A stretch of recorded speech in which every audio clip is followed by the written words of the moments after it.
Olá, meu nome é Vilar e venho apresentar os resultados da minha iniciação científica financiada pela Bolsa PUB, a qual presto os meus agradecimentos. O tema é a caracterização no domínio da frequência de sensores de gás baseados em materiais nanoestruturados. Esses materiais têm se destacado como promissores candidatos no sensoriamento de compostos orgânicos voláteis, os VOCs. Para análise de sensibilidade de dispositivos baseados neles, comumente utiliza-se a espectroscopia de impedância, cuja aplicabilidade pode ser reduzida em situações de baixa sensibilidade.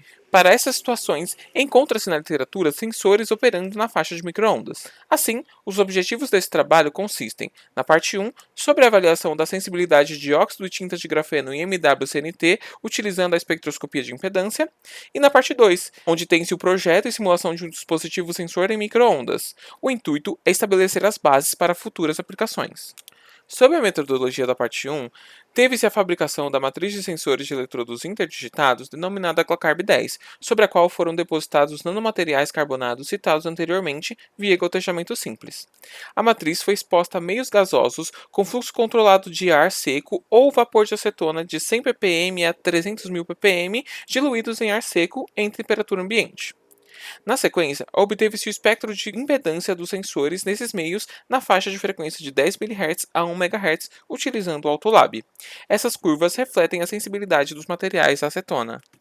Vejamos as curvas de impedância obtidas pelo instrumento Autolab como resultados. Note que, para os três compostos óxidos de grafeno, tinta de grafeno e nanotubos de paredes múltiplas, as curvas de impedância pouco variaram, mesmo na situação de grande variação de acetona, como acontece com a curva de 100 ppm em relação a de 300.000.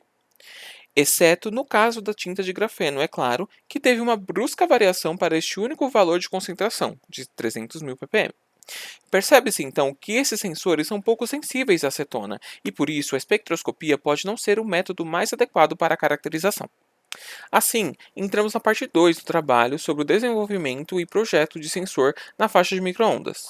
É possível encontrar na literatura dispositivos sensores que atuam com eficácia na detecção de gases, mesmo no caso de baixa sensibilidade, como mostra o estudo referido em 3, onde os autores utilizaram uma linha de microfita revestida por CoPC para detectar concentrações de amônia e tolueno.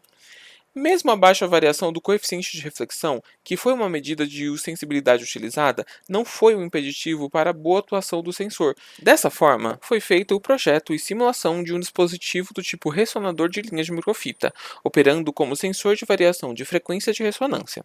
Para isso, foi utilizado o software ADS da Keysight com os simuladores Momentum e FEM.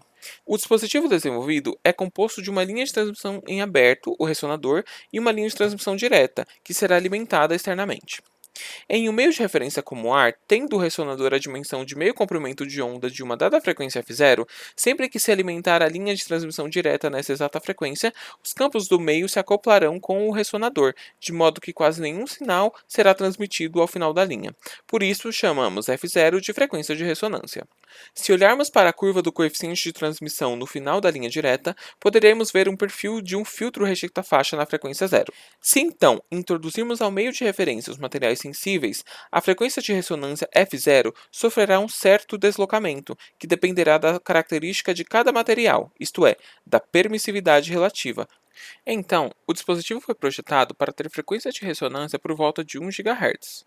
Os materiais sensíveis utilizados, apesar do foco do trabalho serem em gases, foram água DI e etanol líquidos, devido às altas permissividades relativas, o que facilitou a definição de topologias mais sensíveis. O layout do sensor foi definido a partir da otimização de parâmetros geométricos dele, como largura do ressonador e o tipo de substrato utilizado. O objetivo era maximizar a sensibilidade S das substâncias selecionadas. Quanto aos resultados obtidos, a figura extraída por meio do ADS mostra como o ressonador possui sensibilidade considerável para os materiais sensíveis escolhidos. Isso pode ser percebido através do fato que as frequências de ressonância são bem espaçadas dentro do intervalo de permissividades relativas de 1 até 80. Isso demonstra a potencialidade de tal dispositivo frente aos VOCs, que são compostos que possuem, geralmente, algumas unidades de εr. É por isso que, embora a espectroscopia de impedância seja uma ferramenta amplamente utilizada para análise de materiais e sensores, a variação da impedância pode ser pouco pronunciada na faixa de frequência sob análise. Nesses casos, sensores de microondas despontam como alternativas promissoras, ampliando as opções de detecção. Obrigado!